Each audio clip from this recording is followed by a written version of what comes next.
Pemirsa, kita masih bicara di Belajar Islam tentang para sahabat Nabi ya. Nah, ke Pak Muksid dulu dilanjutkan. Jadi gini, Pak Muksid, ini ada tadi dikatakan bahwa para sahabat itu misalnya saja bahkan tidak boleh dikutak-atik lagi tafsiran mengenainya atau cerita mengenainya, dan Anda katakan bahwa bahkan apa yang dikatakan oleh para sahabat itu bisa dijadikan sebagai sumber hukum kan? Ya, kalau tadi Anda katakan begitu. Nah, sekarang pertanyaannya, bisa tidak dikatakan bahwa mereka memang adalah generasi yang harus kita teladani? Memang kalau Anda mau menjadi Islam yang benar, ya tirulah perilaku para sahabat tersebut. Komentar Anda? Ya, ada hadis Nabi yang menyatakan khairul quruni qarni. Sebaik-baik zaman, kata Nabi, adalah zamanku. Jadi zaman orang-orang yang hidup bersama dengan Nabi.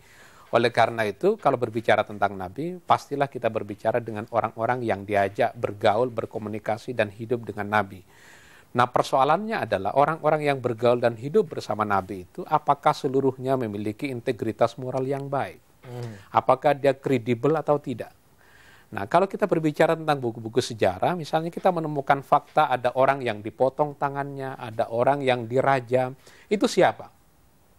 Nah, kalau kita berkata seperti yang dibilang oleh Pak Fuad bahwa sahabat adalah orang yang berjumpa dengan Nabi, orang yang bergaul dengan Nabi, kemudian mati dalam keadaan Islam, itu adalah sahabat, maka orang-orang yang berzina dan mencuri itu juga sahabat. Oleh karena itu, di masa itu. Iya, di masa itu. Oleh karena itu ada orang yang memberikan kriteria yang lebih ketat tentang apa yang dimaksud dengan sahabat. Yang dimaksud dengan sahabat bukan hanya sekedar berjumpa dengan Nabi, sekedar lewat saja, tapi sahabat adalah orang yang intens dalam durasi waktu yang lama bergaul dengan Nabi. Misalnya saya dengan Cak Nur, apakah saya sahabat atau bukan? Lewat ketemu salaman, tapi tidak pernah makan bareng, tidak pernah pergi bareng. Memandang dari kejauhan, gitu ya? Memandang dari kejauhan, hanya melihat dari jauh bagaimana perilakunya, tapi tidak intens komunikasi. Nah, orang ini berkata bahwa ini bukan sahabat sebenarnya. Jadi yang digaransi misalnya untuk masuk ke dalam surga itu, Pak Fuad, kan ada 10 orang. Al-Asyara al-Mubasyara bil Jannah. 10 orang yang dijamin masuk surga oleh Nabi. Itu adalah sahabat-sahabat besar yang memiliki waktu cukup lama bergaul dan berkomunikasi dengan Nabi.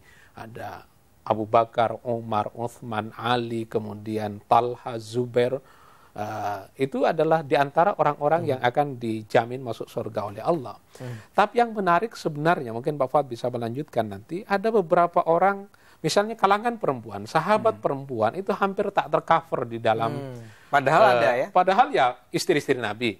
Itu sahabat. Khadijah misalnya kan, kemudian Zainab, ada Semua Aisyah. Balas sebagian besar hadis itu kalau melalui istri-istri Nabi lebih banyak lewat Aisyah. Bagaimana dengan Zainab? Bagaimana dengan Sofia? Bagaimana dengan Sauda? Ini jarang sekali.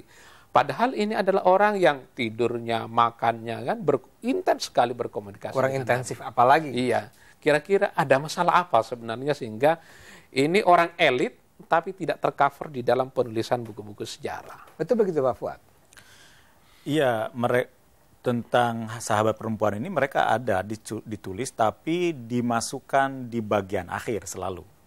Jadi kan jadi kayak punya ruang tersendiri untuk perempuan itu, dan dalam buku-buku biografi ditulisnya diletakkan di ujung, walaupun informasinya tidak sebanyak di sahabat laki-laki, karena saya kira karena masyarakatnya yang memang basisnya di masyarakat patrilinear ya. Nah, tentang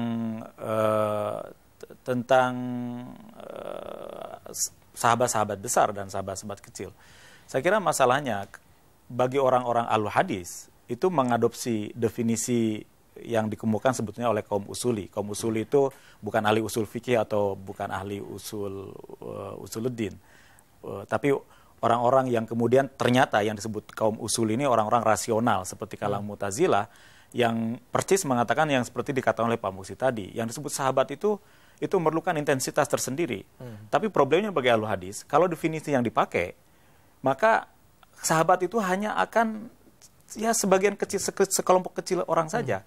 Dan itu artinya apa? Hadis yang bisa kita pakai sebagai hujah itu akan mengerucut banyak sekali. Dan yang dikhawatirkan apa? Ketika tidak ada hadis, maka orang berpaling ke akal. Sementara ahlu hadis mengatakan akal itu tidak bisa dijadikan dasar untuk beragama, karena itu harus pakai hadis. Supaya hadisnya banyak, maka sahabat harus diperbanyak. Supaya sahabat jumlahnya banyak, dipakailah definisi yang siapapun melihat Nabi masuk ke sahabat. Karena persis yang sedang dilawan itu adalah orang-orang yang memang secara sadar berusaha mengeluarkan definisi yang sangat ketat, sehingga hanya sedikit sahabat yang bisa masuk, supaya jumlah hadisnya juga sedikit. Kalau jumlah hadis sedikit, akal dia jadi banyak berperan. Oke, ini ada persoalan politik hadis ya? Iya. Jadi memang dalam bahasa Arab tuh nggak bisa dibedakan antara sahabat. Kalau bahasa Indonesia kan ada sahabat tuh kan harus akrab gitu ya. Kalau baru cuman teman-teman biasa kita menyebutnya kawan gitu kan. Kalau dalam Arab itu nggak bisa dibedakan begitu? Bisa sebetulnya, itu yang cuman kan bagi kalangan al-hadis argumennya begini. Seperti apa ya, memang dia membedakan ada ma'na urfi sama ma'na asli.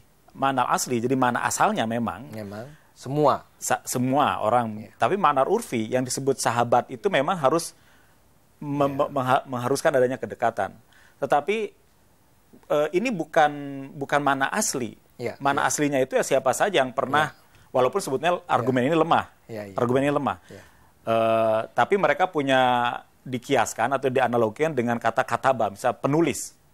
Penulis itu kan siapa saja yang menulis satu kata ya adalah penulis. Tapi penulis yang ketika kita mengatakan penulis kan artinya menulis buku kayak Pak Muksid ini. Oh, ini menarik ini. Jadi keberadaan kata penulis yang dalam pengertian Pak Muksid itu tidak bisa menafikan. Jadi di belakang definisi dari kata sahabat sebenarnya ada soal kepentingan yang lebih besar. Ada tarik menarik. Ada tarik menarik. Kita akan bicarakan lebih lanjut. Tapi Pak Fuad dan Pak Muksid kita harus jeda sesaat.